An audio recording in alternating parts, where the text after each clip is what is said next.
Un GM desconocido aparece de la nada y vence en un match de 69 partidas a un jugador del top 10 mundial en Blitz. Con esta apertura.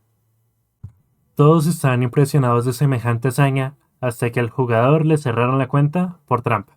Cuando ya todo parecía claro, el GM Brandon Jacobson salió a decir que había sido él y que no había hecho trampa. Así que vamos a ver qué pasó en las partidas, qué pasó en el match y una partida de Magnus donde juega esta apertura.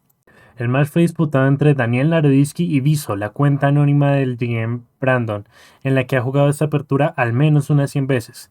Empieza con E4 a 5 y después de E4 vemos lo que puede parecer la idea de esta apertura, que es después de caballo por A6 viene un setup en el que pone el alfil en B7, después pone el alfil en G7 y intenta poner el caballo en E7. Como le atacan la dama, pone la dama en A8 atacando el centro y después de unos movimientos pone el caballo en E7. Esta apertura es la que vamos a ver a lo largo del capítulo muchas veces y vamos a ver que tiene más veneno de lo que puede parecer. Caballo B5 no permite que le capture el peón y después de esto sacrifica otro peón como si nada. Viene torre por F7, Daniel Naroditsky decide entregar el peón, probablemente abriendo líneas, pero ante esto la jugada que hace Viso es torre por F3 y capturar el peón generando debilidades a través de esta diagonal. De todas formas, Daniel aquí opta por un movimiento muy raro que es E por D6, lo que puede empezar a parecer que Daniel Naroditsky está jugando con una calidad inferior a la que él jugaría normalmente, gracias a que probablemente es más propenso al tilt. La idea era, después de alfil por, viene peón por, pero esta idea no se puede gracias a que después de alfil a G5, el peón está completamente parado y la posición es relativamente igualada. En cambio, después de por D6 y capturar el alfil, decide recapturar con torre y amenazar el caballo. El caballo se retira y viene el peón de D7. El rey se quita de la última fila, la dama también, y ahora después de la coronación viene la captura de la torre.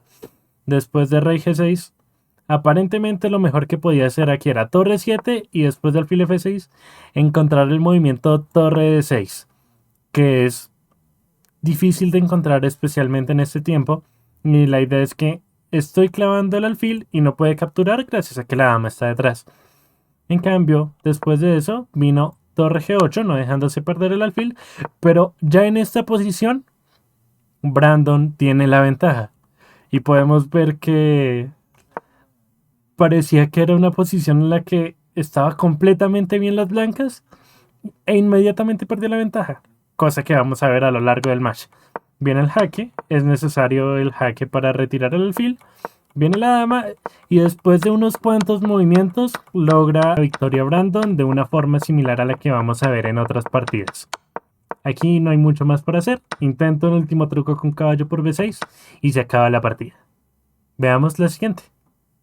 Ya varias partidas dentro del match ambos jugadores se estaban moviendo insanamente rápido para llegar a las posiciones que conocen, así que después de A4 y E5 hace el movimiento torre A2. No sé si producto del mouse sleep o una picardía, pero viene alfil A3 y la captura, con lo que gana la partida demasiado rápido Viso y vamos a ver la siguiente partida que no va a ser tan corta como esta. La apertura que sucede tras los movimientos A4, E5 y torre A3 se llama el error del heno del Prado, aunque quizás en estos días vamos a ver otro nombre. Después de alfil por A3 y caballo por A3, vamos a ver que las blancas hacen el setup de siempre, con alfil B2, después el alfil en G2, poniendo ambos fianchetos, y E3 para poner el caballo en E2. Antes de eso, poner el peón en H3 para evitar que llegue un alfil a G4, y después de caballo 2 y C por D3 y dama por D3, la posición es prácticamente igualada. Un poquito de ventaja para las negras, pero no es significativa. La idea es que después de torre por F6 viene caballo F4 y la dama se suma al ataque del rey. Después de caballo E5, caballo B5, centraliza el caballo, pone la torre en C1 atacando, genera contrajuego en el flanco de dama, intenta venir con la torre a C5, cambia alfiles, Y llegamos a esta posición en lo que las negras tienen que hacer en este tipo de posiciones muchas veces es entregar la calidad para conseguir algo de contrajuego. En cambio, lo que deciden hacer las negras es un movimiento más natural, como el que es el movimiento torre F8, que no entrega la calidad. Y después de esto, y unos cuantos movimientos más, vemos como las blancas entregan otra calidad y en esta posición no es tan fácil saber qué es lo que tienen que hacer las negras. Después de por D4, vemos cómo estos peones empiezan a correr acerca al rey, sacrifica ya que no hay mucho más por hacer. Es difícil ver cómo se podían alinear las torres para hacer algo significativo y después de unos cuantos movimientos logra conseguir ventaja y ganar otra partida en la que vemos lo complicado que es también manejar las torres en este tipo de posiciones.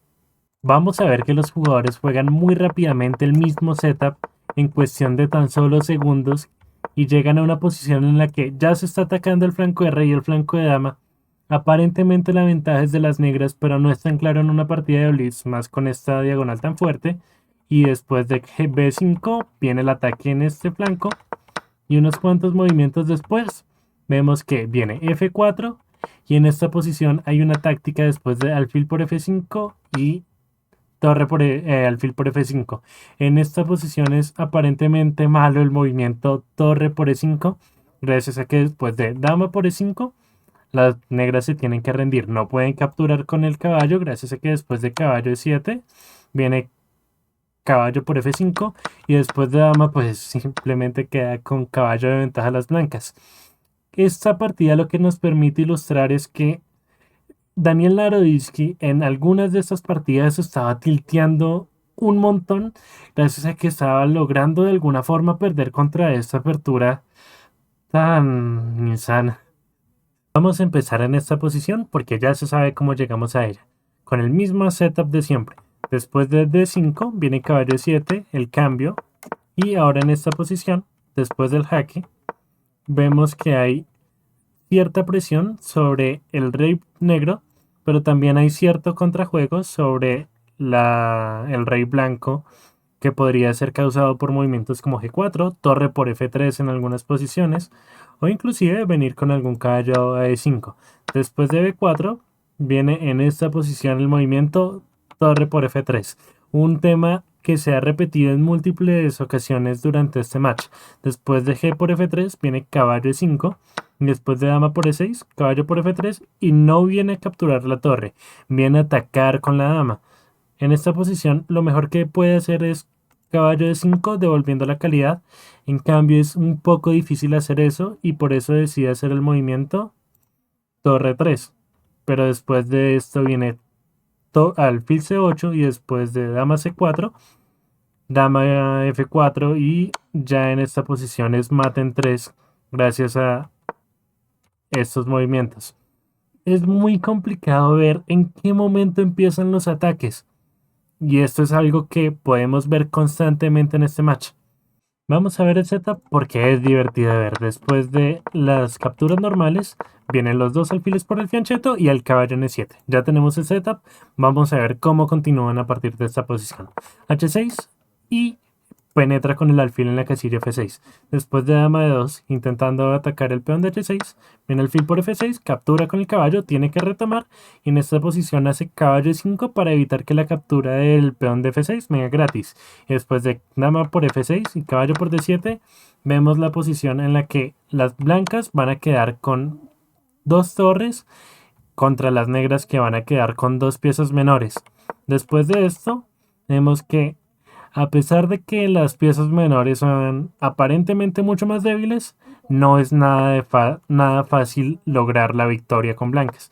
Después del alfil de 5, vemos que las piezas menores ya están bien posicionadas y no hay mucho por hacer de forma clara en esta posición.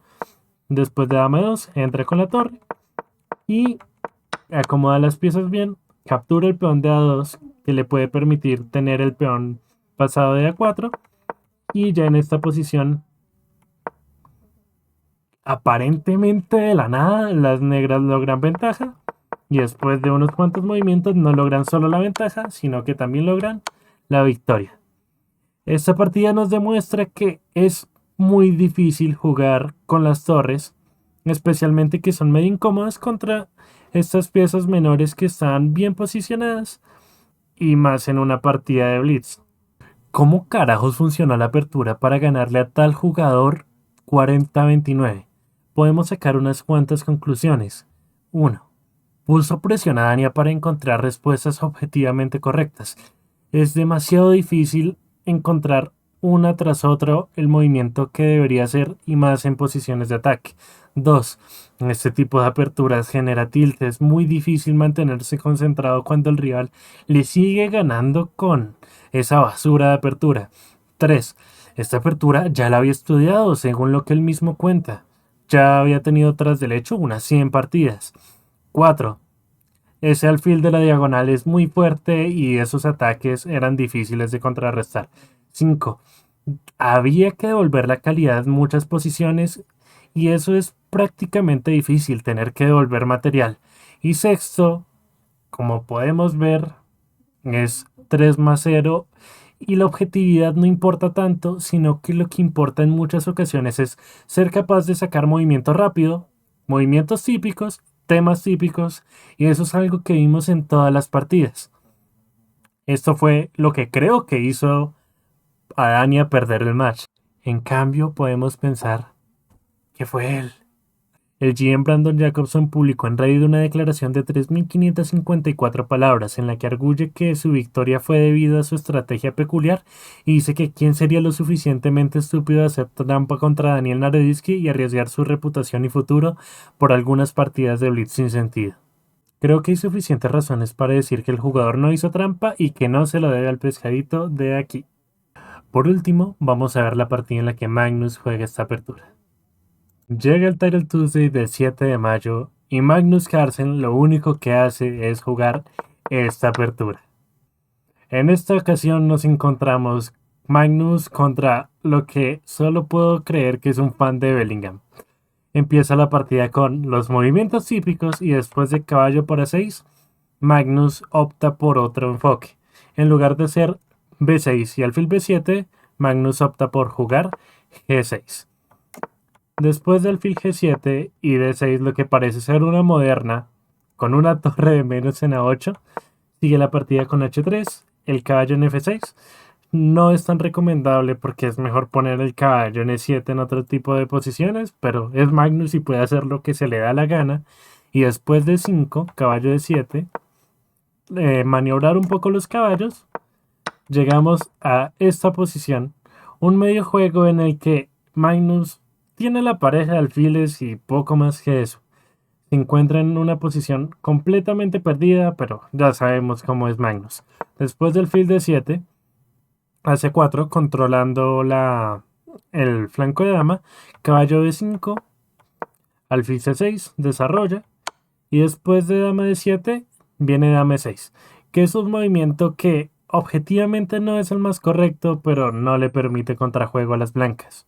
A las negras, después de dama por E6, torre por E6, viene caballo por D5. En esta posición, lo mejor que podría haber hecho era torre E2 retrocediendo simplemente la torre. En lugar de eso hizo torre 7, pero este movimiento es algo impreciso por el movimiento alfil por F3, que Magnus no decide jugar, sino que juega torre C8.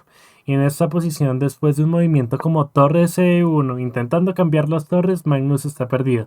En cambio, y por suerte para Magnus, no hace esto, sino que decide volver la torre, y ahora después de rey F7, caballo E2, viene un poquito de juego aquí, y de alguna forma, tras pasar las jugadas, Magnus consigue tener la pareja de alfiles y ahora tiene casi la igualdad.